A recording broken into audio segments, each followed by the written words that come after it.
Bismillahirrahmanirrahim. Assalamualaikum warahmatullahi wabarakatuh. Di sini saya Alfrian Yoga Widyatama dari kelas PAIG mata kuliah Studi Hadis akan menerangkan tentang proses penerimaan dan penyampaian hadis.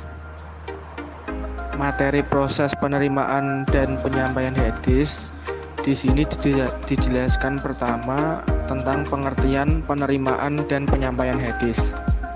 Hal ini dikemukakan oleh para ulama ahli hadis memberikan istilah penerimaan hadis dengan istilah tahammul, yaitu menerima dan mendengar suatu periwayatan hadis dari seseorang guru dengan cara dan metode tertentu.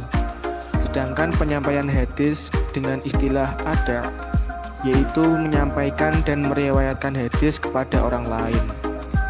Periwayatan hadis adalah proses penerimaan atau tahammul hadis oleh seseorang rawi dari gurunya, dan setelah dipahami, dihafal, dihayati, diamalkan atau ditulis atau ditakwin atau tahrir, dan disampaikan kepada orang lain sebagai murid atau ada dengan menyebutkan sumber pemberitaan riwayah tersebut. Untuk selanjutnya adalah syarat penerimaan dan penyampaian hadis.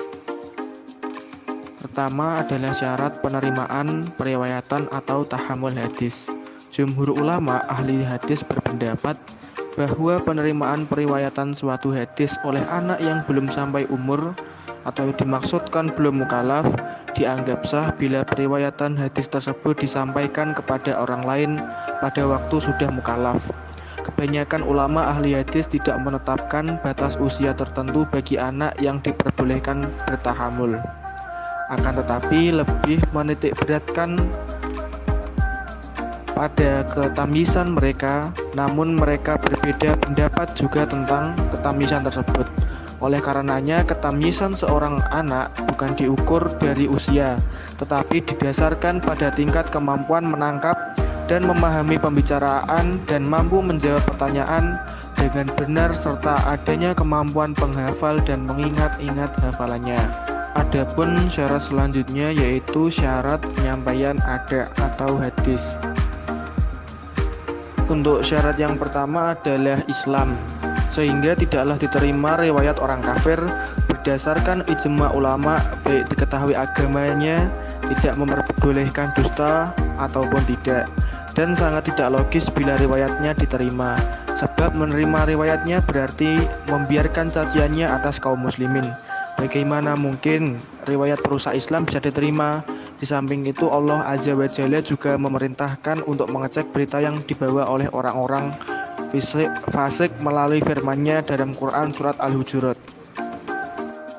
yang artinya, hai orang-orang yang beriman, jika datang kepadamu orang fasik membawa suatu berita, maka periksalah dengan teliti agar kamu tidak menimpakan suatu musibah kepada suatu kaum tanpa mengetahui keadaannya yang menyebabkan kamu menyesal terus. Dan untuk selanjutnya adalah balik. Yang dimaksud balik di sini adalah adanya akal sehat disertai dengan usia yang memungkinkannya bermimpi basah. Usia balik merupakan usia dugaan adanya kemampuan menangkap pembicaraan, membedakan antara hitam putih, dan memahami hukum-hukum syariat.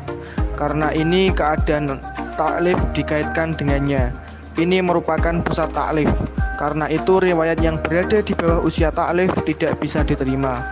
Hal ini didasarkan pada hadis Rasul dengan artinya terangkat pena dari 3 orang.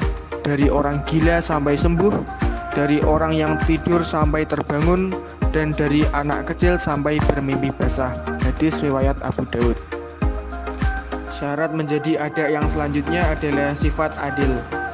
Ia merupakan sifat yang tertancap dalam jiwa yang mendorong pemiliknya untuk senantiasa bertakwa dan memelihara harga diri sehingga jiwa kita akan percaya akan kejujurannya.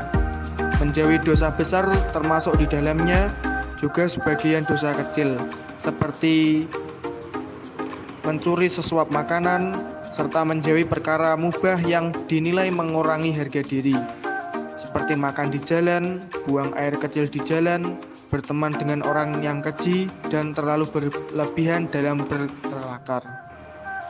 Dan syarat terakhir untuk menjadi ada yaitu dobit, yaitu keterjagaan seorang perawi ketika menerima hadis dan memahaminya, ketika mendengarnya serta menghafalnya sejak menerima sampai menyampaikannya kepada orang lain. Dobit mencakup hafalan dan tulisan.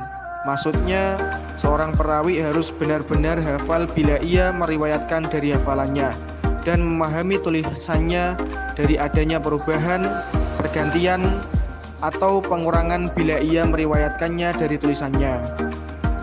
Demikianlah suatu hadis tidak akan diterima bila perawinya tidak memenuhi ketika menyampaikan keempat syarat tersebut, yaitu Islam, taklif atau balik dan berakal, adil, dan dobit. Sedangkan ketika menerima cukup bagi seseorang hanya dengan memiliki sifat tamyiz. Adapun metode penerimaan dan penyampaian hadis. Metode tahammul dan ada memiliki beberapa metode sebagai berikut. Yang pertama adalah asima' atau mendengar, yaitu seseorang guru membaca hadis baik dari hafalan ataupun dari kitabnya sedang hadirin mendengarkannya, baik majelis itu untuk imla ataupun untuk yang lain. Metode yang kedua adalah al-qiraah ala syaikh, yang berarti membaca di hadapan guru. Sebagian ulama hadis menyebutkan al-arad atau penyodoran. Ada juga yang menyebutkan art al-qiraah atau menyodorkan bacaan, karena murid menyodorkan bacaan Al-Quran kepada gurunya. Yang dimaksud dalam sini adalah seorang membaca hadis di hadapan guru baik dari hafalannya ataupun kitabnya yang telah diteliti, sedang guru memperhatikannya atau menyimaknya baik dengan hafalan atau dari kitab asalnya ataupun dari naskah yang digunakan untuk mengecek dan meneliti apakah bacaan yang dibaca di depan gurunya tersebut benar atau salah. Metode yang ketiga adalah al-ijazah atau sertifikat atau rekomendasi. Ijazah ini merupakan jenis metode tahammul yang baru dan berbeda di antara yang lainnya. Namun masih tetap dalam batasan pemberian kewenangan seseorang guru untuk meriwayatkan sebagai riwayatnya yang telah ditentukan kepada seseorang atau beberapa orang yang telah ditentukan pula, tanpa membacakan sebuah hadis yang diijazahkan.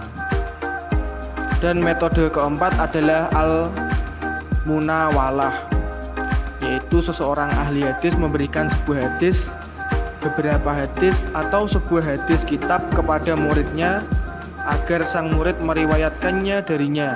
Misalnya, seseorang guru memberikan sebuah hadis kepada muridnya seraya berkata, "Ini hadisku," atau "Inilah riwayat-riwayat yang kudengar," tanpa mengatakan "Riwayatkanlah ia dariku."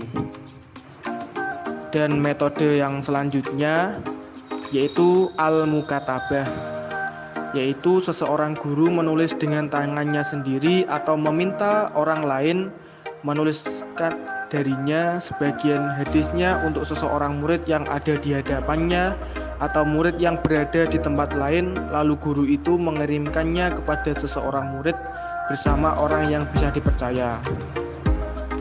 Untuk metode selanjutnya adalah iklam, yakni pemberitahuan seseorang guru kepada muridnya bahwa kitab atau hadis yang diriwayatkan dia terima dari seseorang guru tanpa memiliki izin kepada muridnya untuk meriwayatkannya.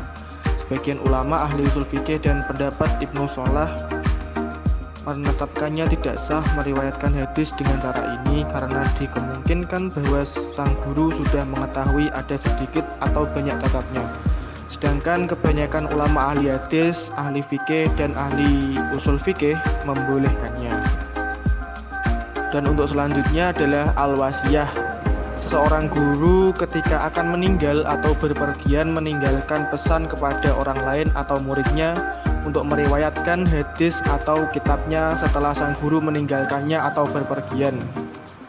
Dan metode terakhir adalah al-wijadah, yaitu seseorang memperoleh hadis orang lain dengan mempelajari kitab-kitab hadis. Para ulama berselisih pendapat dengan cara ini. Kebanyakan ahli hadis dan ahli fikih mazhab Malikiyah tidak memperbolehkan. Imam Syafi'i dan segolongan pengikutnya memperbolehkan beramal dengan hadis dengan cara periwayatan seperti ini. Namun Ibnu As-Solah mengatakan bahwa sebagian ulama mutakinin mewajibkan mengamalkannya bila diyakini kebenarannya. Sekian penjelasan dari saya, kurang lebihnya saya mohon maaf. Wassalamualaikum warahmatullahi wabarakatuh.